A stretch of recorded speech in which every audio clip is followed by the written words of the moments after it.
le président a dit, devant vous, enfin devant la presse, il a dit que lorsque vous avez 1200 milliards, vous n'investissez pas tout dans la route. Il faut prendre une partie et mettre dans la route, et une autre partie mettre dans d'autres secteurs. Il a parlé de l'agriculture, il a parlé d'autres choses. Est-ce que vous avez l'impression qu'aujourd'hui, depuis 2016, que tous les moyens que nous avons, nous les mettons dans la route? Répondez. Mais non, répondez à vous. Non, tous les secteurs sont pris en compte. Tous les secteurs. Il n'y a aucun secteur aujourd'hui, depuis 2016, qui soit laissé et pour compte. Il y en a. Vous parlez des journalistes, la presse vous dira que c'est un secteur qui a été laissé pour compte. Oui, bon, on souffert de quoi? De sa situation. De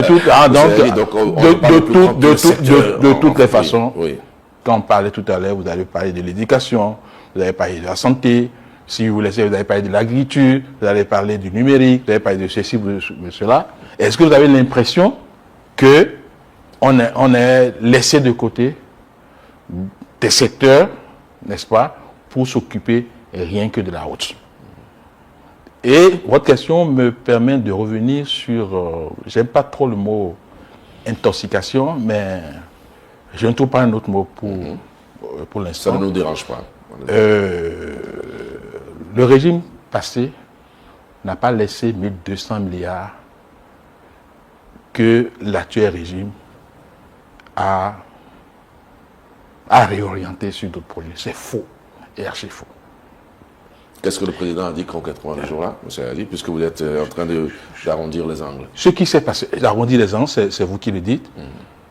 Ce qui s'est passé, c'est qu'à la veille du départ de l'ancien régime, ils ont lancé une procédure de scienture de différents marchés d'aménagement routier pour un montant cumulé de 1200 milliards. Avec pour socle le préfinancement direct par les entreprises.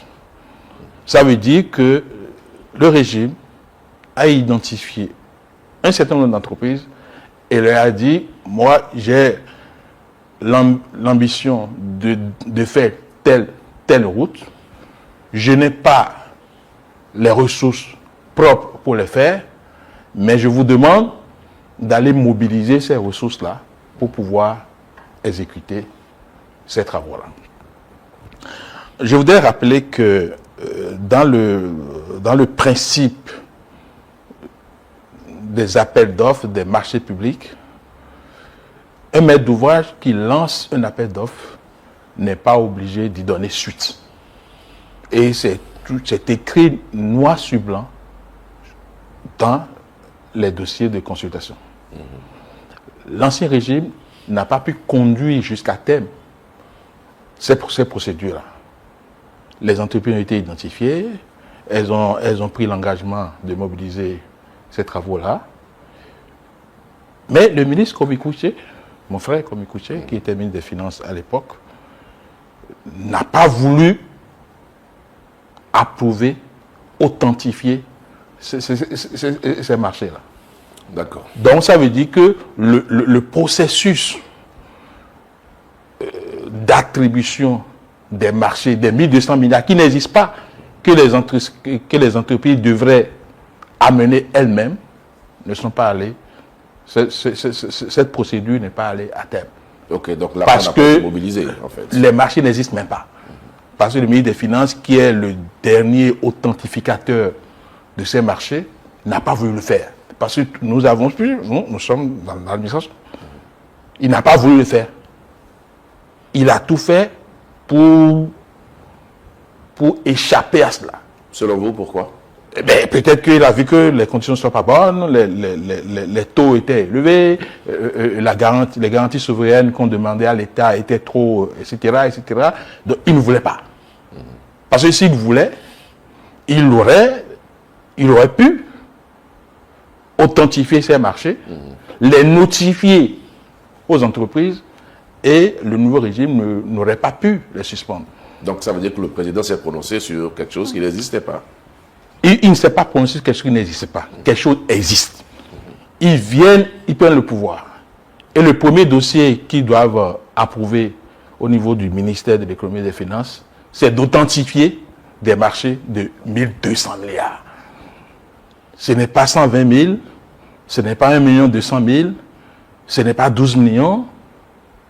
C'est 1200 milliards. C'est 1200 milliards.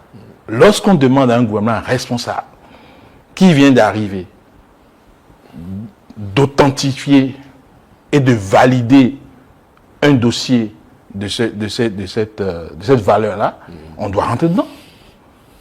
Mais quand nous sommes rentrés dedans, le président a estimé d'abord que le niveau des ressources à l'époque, 1200 milliards, était très important, même si on les avait.